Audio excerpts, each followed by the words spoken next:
I've got social anxiety, been in a shotgun marriage for 3 years and never dared to meet my CEO husband even once. Seeing him again, I was chasing a handsome guy in a bar, trying to get his contact info. You know, I never had a husband since I was a kid. The man suddenly let out a cold laugh. So, did I get my marriage certificate with a dog? The familiar tone sent a shiver down my spine. Upon closer inspection, turns out my not-so-friendly husband, who was on an overseas assignment for 3 years, might be back.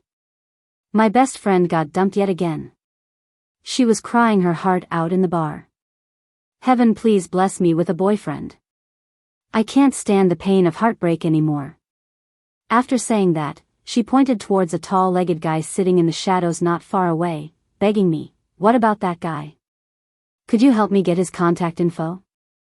I yawned, refusing her request, because I have morals. After all, I'm married. Even if I haven't seen my husband since our wedding day. My friends stared at me, no cute guys, and I might just get back with my ex. A few minutes later, holding my friend's phone, I approached the guy with a smile, tapping him on the back. He turned around. His profile was sharp in the dim bar lights. "Hey, handsome, can I get your Instagram?" I asked sweetly. He glanced down at me, his eyes behind gold-rimmed glasses were hard to read. My best friend's taste was spot on. This dude seemed like a mature, composed guy. His entire vibe didn't fit in the chaotic setting. Ever since he came in, he just sat in the corner, occasionally speaking to the person next to him with elegance. Most importantly, he had the kind of face that screamed future generations aplenty, seemed very capable. "Sorry, I don't have Instagram." He rejected me flat out. His expression was elusive, like morning mist, making him hard to figure out. There were some low chuckles around us. "Evan, why so harsh?" I was just trying to score some good grub for my bestie. So I raised the phone higher, looking cute, I never had a husband since I was a kid. Cut me some slack. The man squinted, watching my attempt to play the pity card without reacting. I got a bit nervous. This trick always works on others, why not on him? Suddenly, a glare caught my eye. The cufflinks were priceless. Spring limited edition of some famous brand. I had auctioned them off at a high price months before, sending them to Europe. A token to stay in touch with my cheap husband. Letting him know I'm fine not visiting him because of my anxiety. Yet now, here they were, neatly pinned to this man's suit. Seemed familiar. A sinking feeling hit me. "Evan?" Everyone around us burst into laughter. "Evan, didn't you say your wife has social anxiety? She seems pretty lively." The lighting mixed with shadows carved a grim look on Evan's profile. I turned to bolt. Halfway, someone grabbed the back of my collar and yanked me back. His voice held a chilling calm as he said, "Joan, never had a husband? So did I get my marriage certificate with a dog?" I was pulled into the center of their group. I realized they were there for a business meeting. "Do all you with social anxiety like playing around here?" Evan took the time to focus on me. I shook my head like a rattle. "No, it's my first time ever here." What if Evan realized I'd been living it up here on his card? Would he kill me? "Miss Joan, we meet again. Where's your boyfriend from last time?" Out of nowhere the bar owner patted my shoulder as if we were friends. I flinched, pointing nervously, Don't say random stuff." The bar owner realized something and quickly covered his mouth. Evan suddenly chuckled, placing a stack of cash on the table. "Whatever else she's spent, tell me?" The owner grinned widely. "Oh, just a few times hiring male models." "Oh," Evan smirked casually, "models are more fitting for those with social anxiety." Traitor. On the way back, Evan ignored me completely. He sat in the car, editing contracts on his tablet. Beside him, I was chattering. "That model? It was my friend who picked him. The guy in question, that's her brother. He's a decent-looking guy who calls me sister." Evan kept his head down, his expression unreadable. His long fingers tapped on the laptop, creating a rhythm that felt like doom, making me uneasy. Panicked, I grabbed my phone to seek help. Only to find our friend group's chat had blown up. Dozens of voice messages cluttered the screen. I bit my lip, pressing the phone to my ear. I bet a penny, Joan will get that Instagram. She even said this guy looks like he could father a whole bunch, an easy shot for twins in a night. Just as I was thinking of correcting them about the mistaken identity, I sensed a weird vibe in the car. Evan stared at me with a blank face, thin lips pressed tight, rage almost slipping through. The loud plotting I did half an hour ago was now being broadcasted word for word through the phone speaker. This man is so hot, gift him to us, leave the dad out and keep the son, how about that? The driver silently raised the partition. In the cramped dark space, Evan set aside his tablet. Generations aplenty? Leave the dad out, keep the son? Evan coolly repeated my words. Joan, such a good fortune, how can you not want it? I shuddered, nearly shrinking into the door. I'm not healthy enough for this. Evan took off his glasses, leaning back with a deep sigh. Just when I thought his age had mellowed him out. He unfastened his buttons, yanking me over onto his lap. With a cold grin he ordered. Skirt off. Say one word to the contrary, and I swear I'll kill you. The car stopped at the Smiths' mansion. The villa was lit up in the middle of the night. Following Evan, I climbed out of the car.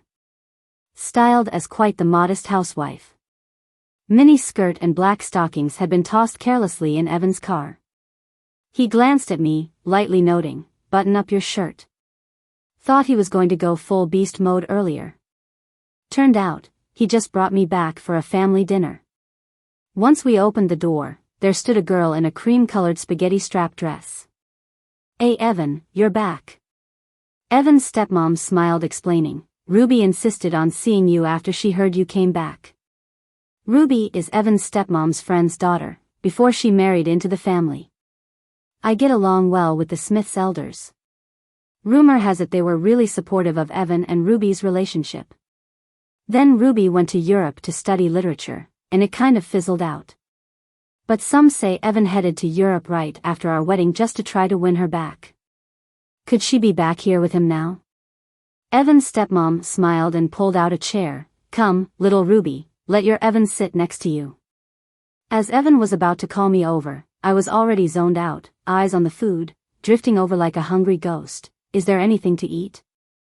I'm starving. And then I plopped down next to Ruby. The only seat left was right across from me and Ruby. Evan's stepmom seemed a bit awkward and had Evan sit beside her. During the meal, I sat across from Evan, devouring my food. Meanwhile, the elders were showering Ruby with praises about her achievements. Little Ruby, are you staying here now that you're back? Yeah, she replied, her eyes shyly glancing at Evan. Evan kept his head down, eating, and occasionally chatting with his dad about business. As if he hadn't heard anything. While talking, he nonchalantly swapped my favorite little cake in front of Ruby and replaced it with a plate of stir-fried veggies for me. The room fell silent, except for the clatter of plates and cups. Just as I was about to curse, my fork slipped and fell to the floor. I bent down, catching sight of Ruby's bare foot sneaking towards Evan's suit pants. Oh, some sneaky stuff happening right under my nose. Provoking me? I got up, took a deep breath, and suddenly rubbed my foot against Evan's leg. Clatter. Evan's chopsticks dropped right onto the plate. We weren't exactly close, so it was a bit abrupt. But who cares? Evan, what's up? Faced with my mischievous inquiry, Evan cleared his throat, keeping his usual cool, nothing. I grinned and took a bite of bread, persistently rubbing my foot. Evan's expression stiffened, glancing at me. Joan, are you done eating? Nope, I blinked, taking a breather. Ruby's foot was frantically rubbing my leg in confusion, wondering why Evan wasn't reacting. I chuckled, matching Ruby's every move from then on. Evan's handsome face grew darker. Finally, he trapped my foot between his legs, and I couldn't get it out. Now it was my turn to panic. I stared at him in shock. "Joan, why aren't you eating?" Evan asked, clearly amused. "Did something happen?" "No," I gritted my teeth, managing a smile. The hidden foot became relentless. Evan's hand revealed tense veins. "Can't you behave?" Seeing me smile broadly, Evan suddenly released my foot and stood up. "I'm done, enjoy your meal." Under everyone's watchful eyes, he hurried upstairs. Ruby quickly put down her chopsticks and followed, fluttering after Evan like a butterfly. "Evan, I have something for you." I lay in my room, sarcastically gossiping with my girlfriends. "If he's so into her, why marry me?" My girlfriends chimed in. "I think he's flaunting, showing off his charm, hinting he could win over many girls with his trick. He's not losing anything with this open marriage. He wants respect." I leaped off the bed. "So what do I do?" "Flirt with him." My girlfriends advised, "Get him to fall for you, then dump him hard." A few minutes later, I slowly approached the study. Gently, I pushed the door just a smidge open. Dim light spilled out. Evan was at his computer, seemingly in a meeting. The glow from the screen highlighted his sharply defined features, while the rolled-up sleeves of his white shirt and glasses gave him a disheveled but scholarly look. My girlfriend's chatter buzzed in my earphones. "Joan, don't be afraid, wear Evan's shirt and go for it." I glanced down at the white shirt I'd tied to hug my waist, turning it into a curve hugging number. My long legs were out there, feeling chilly. If I can't charm him now, I'm done for. Resolutely, I shoved the door open. The door hit the wall with a heavy thud, drawing his attention. Evan's gaze lingered on my outfit, his eyes slightly darkening. "Joan, something you need?" I skipped the pretense, cleared my throat, and boldly walked in, heading straight to his desk. I subtly scanned the room. Evan casually leaned back in his chair, his gentle gaze carrying hints of appraisal. Trying to provoke me? I hopped onto his desk, playfully placing a foot on his thigh. "Evan, can we talk about something?" I asked with a smile. Evan's gaze skimmed over my toe, calmly responding, "Sure, what's up?" "Since we don't really know each other well, I think there's no need to get to know each other better. Let's just do our own thing." The room fell silent. Evan's expression didn't change, his voice incredibly soft. "What did you just say?" I raised my voice, worried he didn't hear. I said, "Let's do our own thing." The next moment, someone pushed the door open from behind. "Evan, about tomorrow's board meeting." John's voice faltered. Evan swiftly pulled me onto his lap. His broad hands held my waist firmly, the desk perfectly hiding my lower half from view. "Dad, what brings you here?" The sudden quiet made the situation terribly awkward. My mind went blank from shock, seeking an escape. "Don't expect me to explain. My social anxiety prevents that." John cleared his throat, looking slightly flustered. "There's something I need from you." "It seems now isn't a good time." Evan kept me in his lap, catching sight of my flushed ears, a hint of amusement in his eyes. "Dad, I called her here." He took responsibility. John absently scratched his head. "Young folks are spirited, but watch the timing. Joan's a young lady, don't tire her out." "Yes," Evan listened obediently. "Won't happen next time." John left quickly. The room was silent again. Evan's body heat was burning through his shirt, every bit of it reaching me. This position felt a bit too suggestive. Especially with how it felt below, I didn't dare to move. After a while, I heard a teasing voice from above. "If you like wearing it, next time I'll get a smaller size for you." Seriously? Is it fun to mess with me like this? Covering my face, I fled in embarrassment at his laughter. The next day, I escaped back to my apartment in the city. But Evan's secretary was right on my tail. He put my clothes into the master bedroom, smiling. "Evan bought some small shirts. He said you'd know what to do with them." Blushing again, I stuffed them all under the bed. Today, I had a book signing event to attend. 3 years ago, on a whim influenced by online friends, I posted a short story online. That started my writing journey, and now I've written over 6 million words. There's a secret Evan can't know. I once wrote a novel using our names, and it's still on the bestseller list. If you search Evan online, it's not just his biography that comes up. There's news of him being voted the most attractive male lead. Who knew a simple write-up would get him on the list? Luckily, Evan doesn't follow this stuff. Odds are, he'd never know. The book signing was downtown, pretty packed with fans. Besides signing, there was time scheduled for fan interaction. As Evan led a business tour by, a fan eagerly asked, "When's Evan's book coming out?" Smiling, I replied, "Currently editing it, when the time's right." Just my luck, I looked up and saw Evan, all suited up, on the second floor, watching me intently. From afar, it seemed like he raised an eyebrow. My heart skipped a beat. I might not keep this under wraps much longer. Fans even brought fan art and fanfics of Evan and requested me to showcase and read them out loud. Evan stayed right there, listening to the entire segment. Once it wrapped up, I dashed out. On my way home, my agent Tina messaged. "You've been exposed."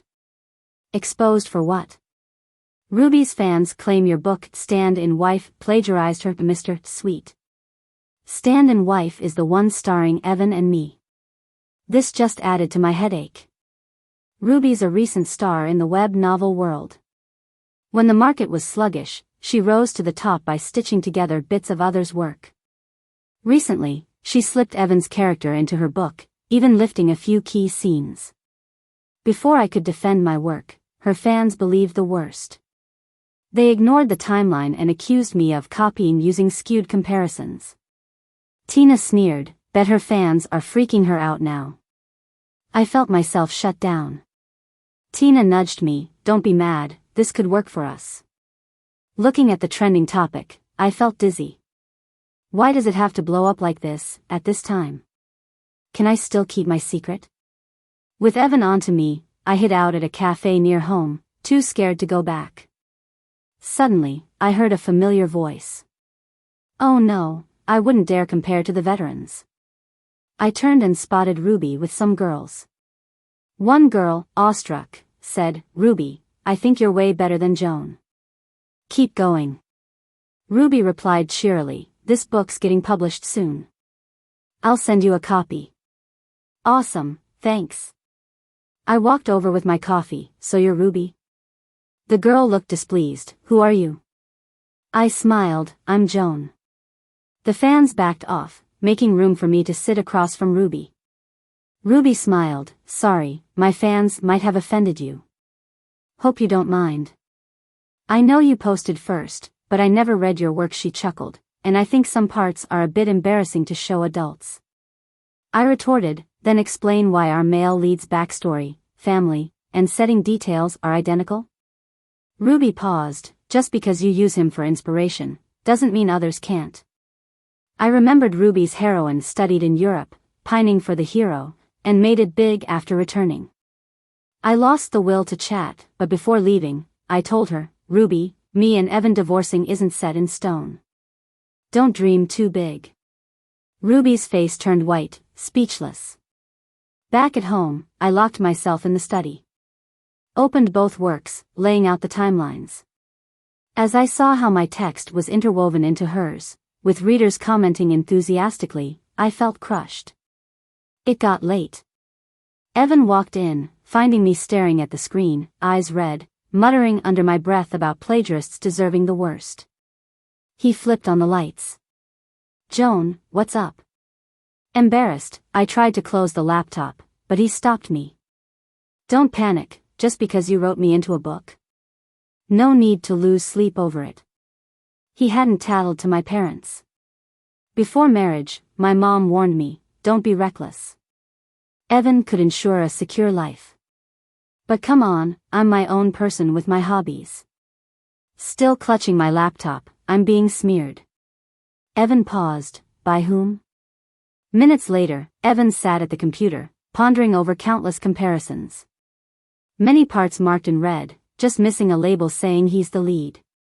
Like a reprimanded student, I sat beside him, sneaking glances. His glasses reflected the intense pages of comments. Even I think it's a bit wasteful to have someone who's used to reading business contracts read romance novels. For a moment, Evan gently took off his glasses and pinched the bridge of his nose with his eyes closed. I hesitantly suggested, how about I just do it myself? It's fine, Evan replied, eyes now open, with a hint of irony in his voice. I can handle it. Clearly, he couldn't handle the latter part. Evan's eyes turned red as he held Joan's waist and whispered for more intensity. Joan chuckled softly, aren't you always complaining about me being flirtatious? Now you're asking for more? Evan turned the tables, speaking to a startled Joan. Counting on you is not as reliable as counting on myself. The study fell into silence. I awkwardly pointed to Ruby's text. Can you highlight, a little more, in yellow? She copied it. Evan controlled the cursor smoothly and asked, you like it rough? It's all right, I replied. While I was organizing the timeline, online discussions started taking off. People questioned why Joan would be accused of plagiarism when she posted earlier than Ruby. Rumors circulated that Joan revised her work to match Ruby's later on. Pictures and evidence appeared. Ruby's fans fabricated images that were being shared non-stop. There wasn't even time to debunk them. The worst part? Ruby posted a status update. My baseline is originality. The story is based on my real-life experience, and the male lead has a real-life counterpart. Soon enough, Evan's real identity was uncovered. People were shocked. Oh my God, Joan is disgusting. Not only did she copy, but she's also living in a fantasy. A classmate mentioned that Ruby and Evan went to the same high school but separated after graduation. So, Ruby is the true female lead in Evan's real life. Joan, you're nothing but a thief. I was about to post our marriage certificate to defend myself when I discovered my account was muted by the system. Tina angrily exclaimed over the phone, those people are playing so dirty. They reported you in large numbers, your account got suspended because it's not very active. Now it can't be dealt with until after the weekend. How do we find a high-profile account to clarify on short notice? I watched helplessly as I trended. People called me names, ridiculing me as someone who's always dreaming. Even worse, it spiraled into Evan's Facebook. Comments flooded with excerpts of my writing. I heard Evan's legal team is pretty tough. Joan's fantasizing about you, aren't you going to sue her? Caused you trouble, aren't you going to explain? What's Ruby to you? Your first crush? This got the parents involved real quick. My dad called immediately. Why are you writing nonsense? I'm not, it's just. He cut me off, a proper girl doesn't post garbage online. Your in-laws have already phoned me. Go talk to Evan, get this sorted out. With that, he hung up furiously. Our family's traditional. My parents were busy with business while growing up. They only wanted me to study well and behave. No one cared what I liked. What I wanted to do in the future. They switched my first choice to economics instead of literature for college. I thought marriage meant independence, change. I went to Evan's company. He must have just wrapped up an important meeting, stepping out of the conference room. Business reporters crowded him, and amid them sneaked a gossip columnist, shoving a phone in Evan's face. Evan, what's your take on being fictionalized in a cheesy romance novel? Will your legal team demand compensation?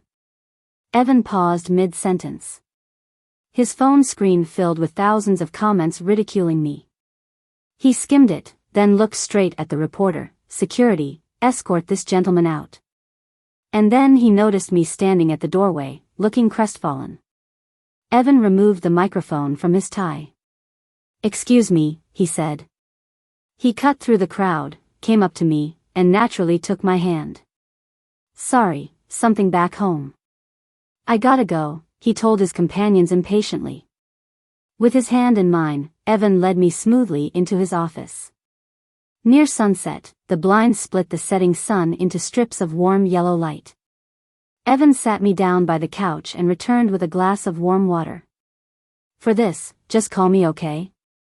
he said. "What?" I asked, confused. He pulled out his phone, scrolling for something. Minutes later, my phone buzzed. A notification. Just now, Evan publicly tagged me with his account, simply writing, "Married."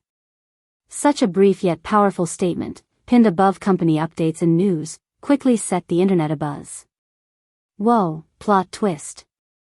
Turns out Evan and Joan are the real deal. This guy, a man of action, not words. Totally a protective husband. My fans were moved to tears, all tagging Ruby and demanding an apology. Fawning over a married man, shameless much? Ruby didn't respond. Evan calmly picked up his jacket and asked, "What do you feel like for dinner?" "You're going home?" Evan chuckled, "I'm married, where else would I go?" "Oh." Evan drove us home through evening traffic. I was a bit restless in the passenger seat because my dad was calling Evan. The call was on speaker. "Evan, apologies for not raising her better." Evan gazed ahead at the traffic, tapping his finger lightly on the steering wheel. "No big deal. Her happiness matters most." The glorious sunset shattered like fireworks, lighting up his face and body. His rich voice cut through the noisy city, oddly soothing my anxious heart. I stared at Evan, speechless. A smile played on his lips as he said, "Fascinating things disappearing for lack of support would be a shame." My dad sighed, "The internet's complex. She's inexperienced. If not for you. Rest assured, I've got it covered." A rush of emotions stirred inside me. Before they could fully blossom, they vanished. Wait. Fascinating things? After the call ended, I hesitantly asked, "My stories, did you?" Evan calmly finished for me, "Read them." "All of them." I shivered a bit. Then he added, "It's pretty good, really." "I'm pushing for more, miss." I quietly shrank into a corner and pulled out my phone. "Ladies, code red." That night, my friends' group chat exploded. "Dear God, why does he like reading your stuff? If he reads the steamy scenes, won't he?" Under the covers, I thought, "Don't ask me, I don't want to know."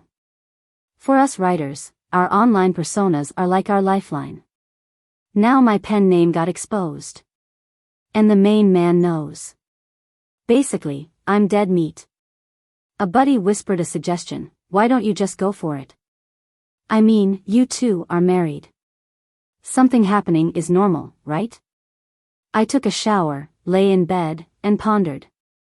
As usual, Evan would be sleeping in the study tonight. But really, can't something kinda happen? I jumped up, deciding to have a chat with him. The study has this big floor-to-ceiling window.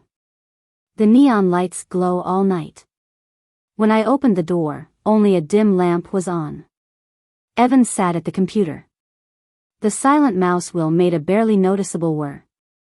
Evan looked up, glasses resting low on his nose, looking all relaxed. "Not asleep yet?" His voice was soft, a bit hoarse.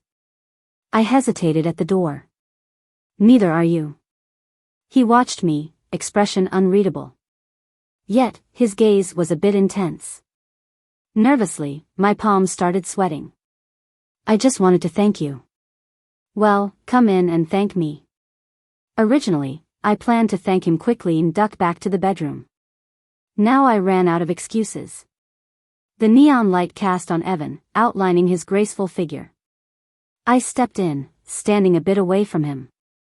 Evan took off his glasses, closing his eyes for a moment. "Joan, how do you want to thank me?" I paused, remembering what my friend said. Don't even know where the courage came from, but I dropped the bathrobe, revealing Evan's smaller-sized shirt. Just like this. They called it a tried-and-true method. But I felt it was more like a desperate move. I'm really bad at flirting. Evan's gaze lingered over my outfit, and he chuckled. Joan, is this your only trick? Was he mocking me? My face was on fire. So embarrassing. I wanted to run back to the bedroom and hide. No more advice from the brainless squad. I should go. Before I could finish, Evan pulled me into his arms. The next moment, his fiery kiss landed on my ear. I was a sucker for this. Throwing myself at him like this, it's not against the rules, right? That's when I noticed what was on Evan's computer. My unreleased scenes showed up on his screen. I panicked immediately. Why? Why are you reading this? I'm a reader too. Why can't I read it? His raspy voice colored with the night, stirring sensitive nerves. His arm wrapped around my waist, shirt bunching up. The air felt different, heated and restless. Evan, what do you want to do? You. His laughter flowed in the darkness. Miss, look up, watch the screen. However you write it, I'll do it the same way, alright? Later that night, I fainted just thinking about how smug he'd be if he knew. The next day, Evan had his legal team handle the plagiarism case.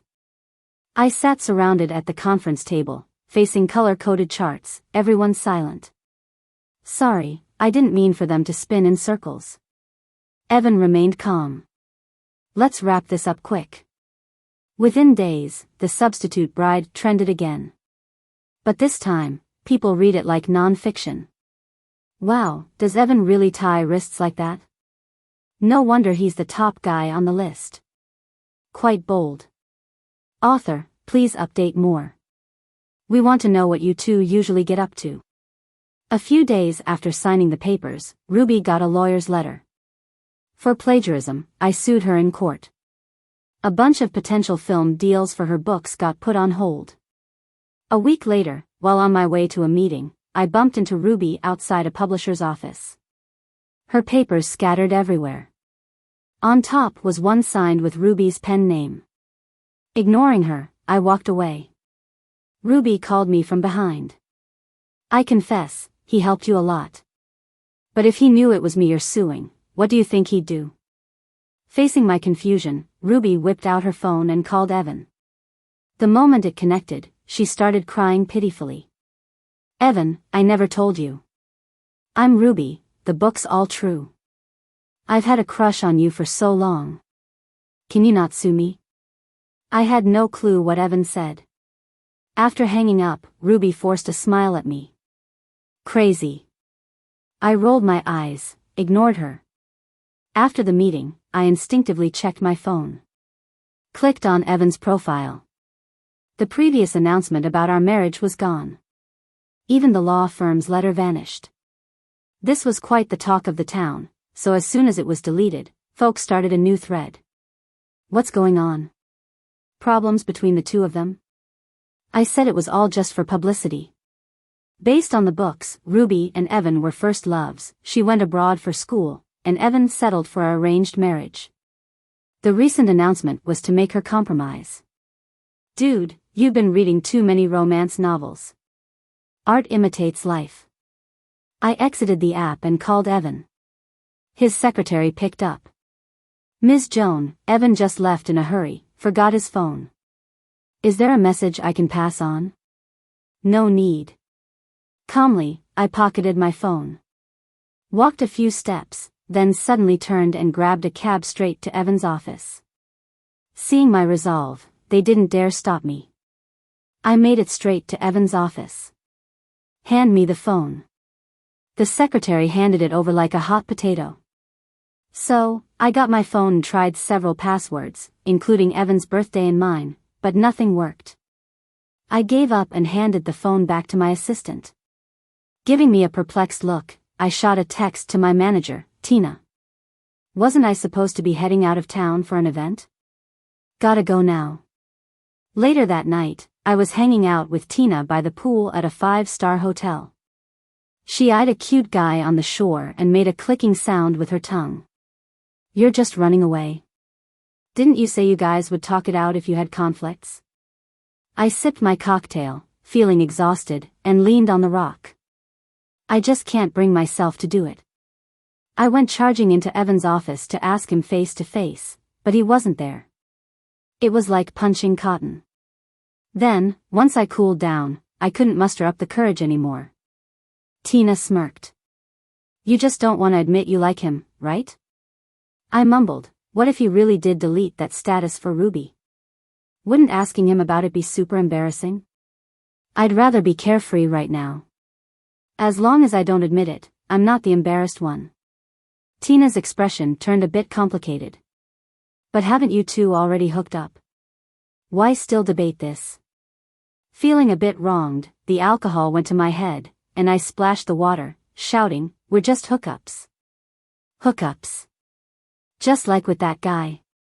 I gestured toward a guy playing in the water not far away, fuming. Sleeping with Evan is no different than sleeping with any random dude. Tina went silent. Or rather, she slowly shifted her gaze to somewhere behind me. It felt like I was suddenly in someone's shadow.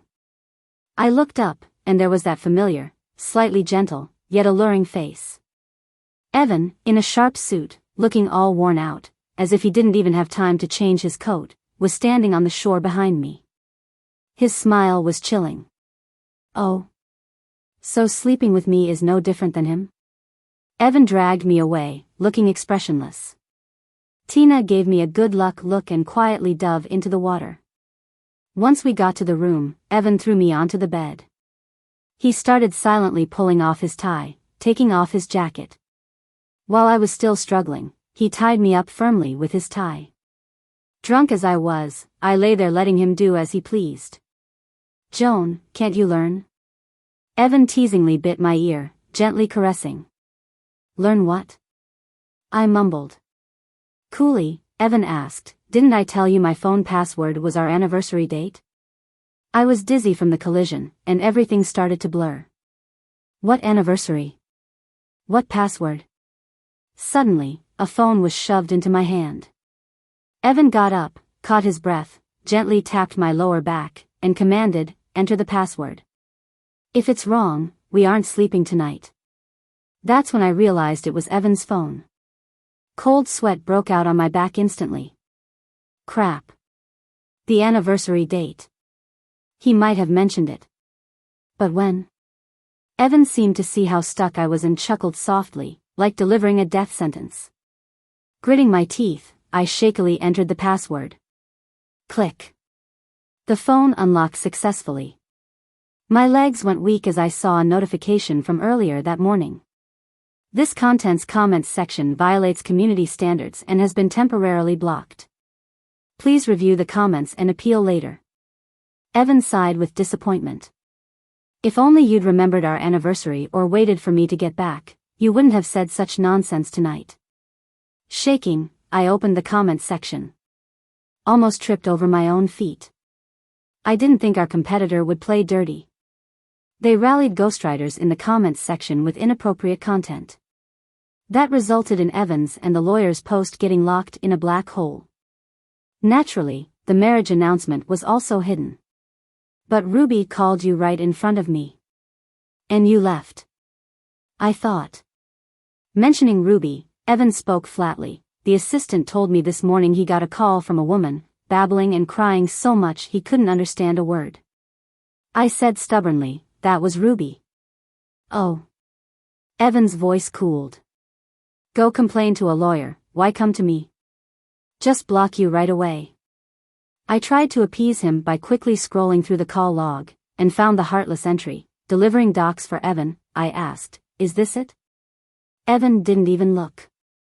Don't remember. Comparing with my phone, it actually was Ruby's number. Evan turned off the lights, leaving only a bedside lamp on. Joan, let's revisit our earlier topic. What about hookups? Am I only satisfying on the bed? Covering my chest, I said, it hurts right here. Evan chuckled angrily. I'm labeled a hookup, and I should be the one in pain. Why are you hurting? Can't move on? I racked my brain and suddenly turned it around. It's not entirely unreasonable for misunderstandings. You were offering her desserts at the dining table. When did I do that? Last family dinner. Evan thought for a moment. You mean when I swapped your okra? I crossed my arms. I don't recall what dish it was. I don't even like vegetables. Evan fell silent. After a while, he flipped me over, facing the window. In a gentle tone, he said, "Hush, I'm afraid you'll anger me to death, dying young." "Hey, spell it out." Evan held me from behind and pinched my jaw.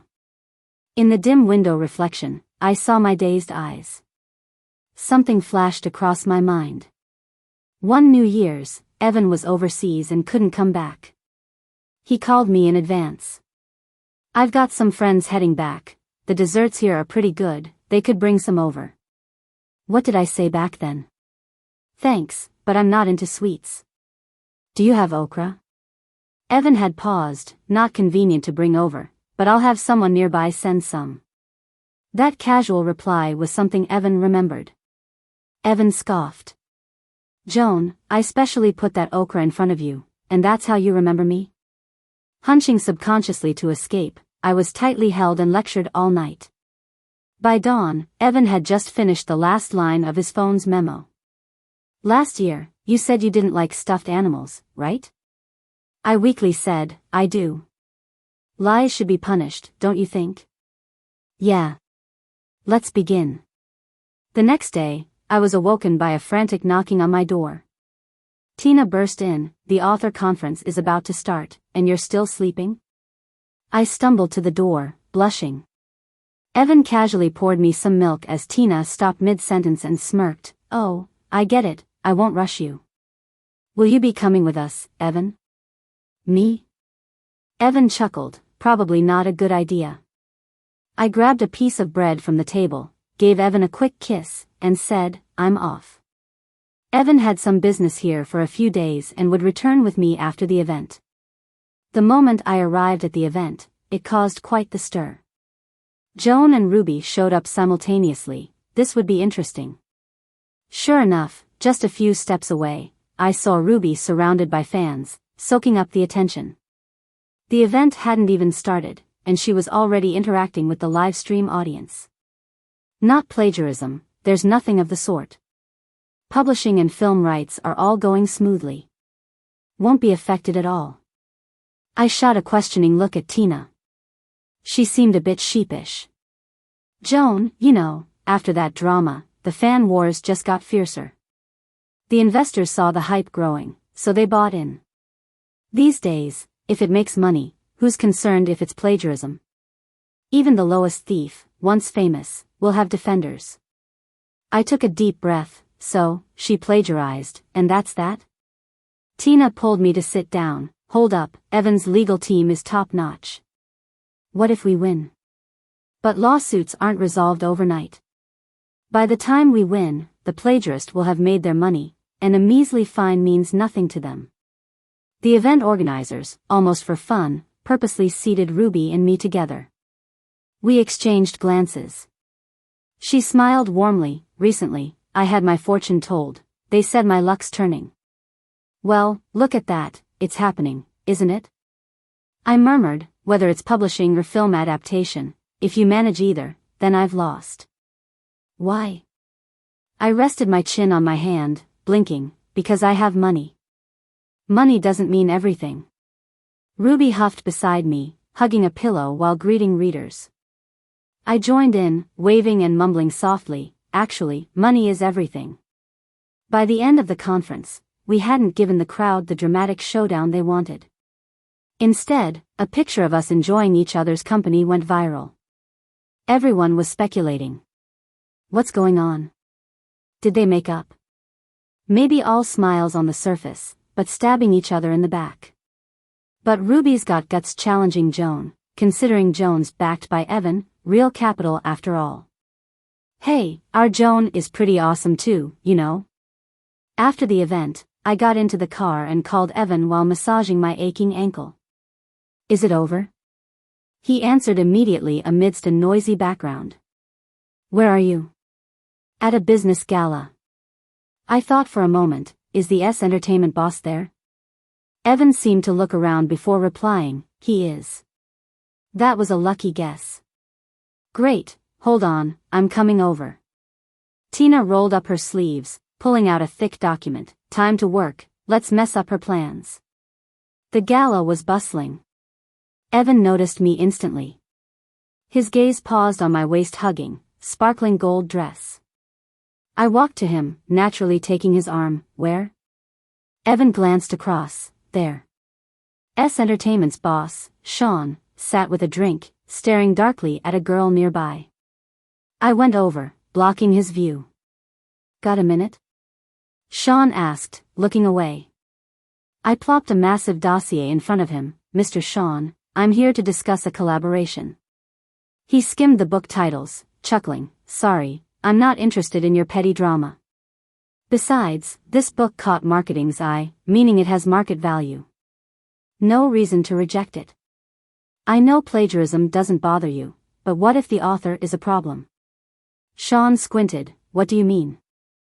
I grinned. Mr. Sean, Ruby privately claimed she modeled this book's character after my husband. I printed out chat screenshots from a fan who went undercover. Ruby had openly confessed this in a group of 500 fans. In one scene, the female lead, a minor, is involved with the male lead. I believe this damages my husband's reputation, and I plan to take action. Sean thought for a moment. We have writers who can revise it. You suing the author doesn't concern us. I blinked. True. But we're facing 2 lawsuits this year. Drag it out, and it'll last 1-2 years. Every few months, I'll put her on blast with new plagiarism evidence. Your screenwriters will love rewriting the script over 2 years before filming. By the time it's released, it'll be 4 years later. Your company's rich, no big deal. Sean laughed. You really want to disrupt this, huh? I shrugged. Gotta get back at them somehow. Sean finally relented. It's just a film. If it's too hassle-ridden, best avoid it. The publisher caved easily too. Tina dropped a hint in the industry, and they cancelled the deal immediately. With Sean gone, no other investors dared risk it. Evan came over as I was happily drinking in the corner. I was tipsy by then.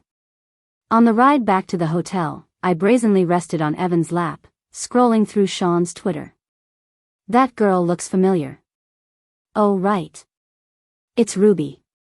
It seems like she was engaged to someone else before, but judging by the looks of it, Sean swooped in and stole her heart. I'm sipping on the gossip happily, but Evan is watching me. I lean clumsily on his shoulder, chuckling. Can you find out for me? I'm itching with curiosity. Evan chuckles. What if I can't find out now? I grab his hand and press it to my chest, then scratch for me. Evan gently turns off the nearby tablet. The room goes dark. His agile fingers move along my waist, slowly upward. Still itchy? I squirm and nuzzle into him. More. Evan's voice is husky. This shirt's been on long enough. But I just put it on. Evan doesn't bother with extra words. No talking for drunks. I never did find out the gossip about Sean. A few days later, Ruby's work lost its commercial value, tangled in a plagiarism scandal, and the site blocked her work. A bunch of people were gossiping underneath. So it was really plagiarism, huh? Arguing without admitting it. Ruby's fans, coming to take hits. Are you just mindless loyal dogs? Ruby deleted her ambiguous post but never apologized. One day, when Evan and I went back to the Smiths for dinner, his stepmom lamented, Ruby grew up with you. Aren't you being too heartless? Evan frowned. We were just high school classmates. If you like, invite her over for dinner. I can't really say much. But if you think she's more suitable as family than Joan, I suggest you divorce my father and move out to live with Ruby. Evan's dad kept his head down, focused on his soup. His stepmom went pale, unable to utter another word. On the way home, I looked puzzled. It wasn't for Ruby, so why did you go to Europe after we got married? Evan sighed. Work needed me. The overseas market was fiercely competitive. To expand our commercial territory, I had to leave. So that's why you didn't come back for 3 years? Evan smiled gently. Sweetie, do you want to chat about fall stories? Or discuss how you're too shy to meet people? Okay, I admit it, part of the reason you didn't come back was because of me. The next day, Ruby burst into my studio. Joan, you're so underhanded. She almost slapped me if not for the security stopping her. I shrugged, can't stand a thief being so cocky. Ruby nearly shouted, it's because you're not capable, you're jealous of me. I sneered, jealous of what? Your plagiarism skills? If you can write an original piece that blows everyone away, I won't mess with you. A few months later, Ruby did write a decently successful book. Looking at the data spikes, Tina murmured, gotta admit, your rival's got something. She does, my cursor hovered at the end of her new chapter, just seems a little unlike her. Sure enough, a few days later, an unknown small writer spoke up, hey everyone, can you judge this for me? Ruby plagiarized and altered my work, agreed to give me half the royalties, but now I haven't seen a dime. I'm living off ramen in a rented room. This time, nobody defended Ruby. The internet erupted with criticism. No wonder Joan tore her apart, splicing together hot topics. Of course it worked. A blight on the industry, get lost. Making it impossible for original creators to survive. After the scandal, Ruby quickly deleted her new book and posted an apology. Sorry for the harm caused to the aspiring author, transferred all royalties to her. Someone posted screenshots of her previous statement about not crossing her line on originality, mocking beneath it. Where's your face? That line dug all the way to the Earth's core, huh? Ruby's update stopped there. Meanwhile, The Substitute Bride was published. The book's signing was packed. I was so busy I didn't have a chance to grab a drink. Taking a break, I sat in a corner with a small cake, calling Evan while eating, you should have come with me today. After all, you're the male protagonist. Evan chuckled in his free moment, drink slowly, save me half the cake. Alright, halfway through my sentence, everything went dark. Suddenly, someone in a baseball cap was in front of me. What do you want?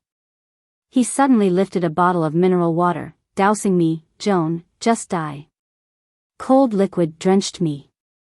Everyone was stunned by the suddenness. Flashbacks of news and movies whirled in my mind. A terrifying thought occurred. It's acid. Amid screams, I dove headfirst into the fountain in the central lounge. When Evan arrived at the hospital, his face was grim. I sat in bed, eyes red, a bandage on my hand. Tina, it hurts, blow on it. Tina was exasperated, stop whining, your husband's here. Seeing Evan approaching, I nervously pulled the blanket over my head. What did the doctor say? Fractured arm, just need to treat it conservatively, it's nothing major. What about what he splashed on her? Just water. It was a false alarm. The worst injury was the fracture from the fall. I didn't know the fountain was that shallow. Leaping into it cleared the liquid off my face but wrecked my arm. Unexpectedly, there was already a video online of me diving headfirst into the pool. Tina left, and it was just the two of us in the room. Evan sat beside me, uncovering my face. What are you hiding for? Afraid you'll laugh at me. Evan looked at my wrist. It may have ended up looking silly, but your decision was right. I think jumping into the fountain was the best option. Seeing him praise me, my eyes lit up. I nuzzled closer. Come lay down with me. Evan smelled clean, with a unique scent about him. He chuckled, bending down to kiss me. Rest for a few days, leave the rest to me. A few days later, I was discharged from the hospital. Evan rarely took a day off just for himself, so he was home hanging out with me. I was lounging next to Evan, scrolling through my phone, when I saw some breaking news about Ruby trending. She got arrested for allegedly inciting someone to harm others. What's going on? Evan was peeling an apple for me and told me the person who splashed water on me was an old fan of Ruby's. I saw screenshots of their chat. I really feel for Ruby. Ruby said, hey, it's not my fault. When you're successful, you attract envy.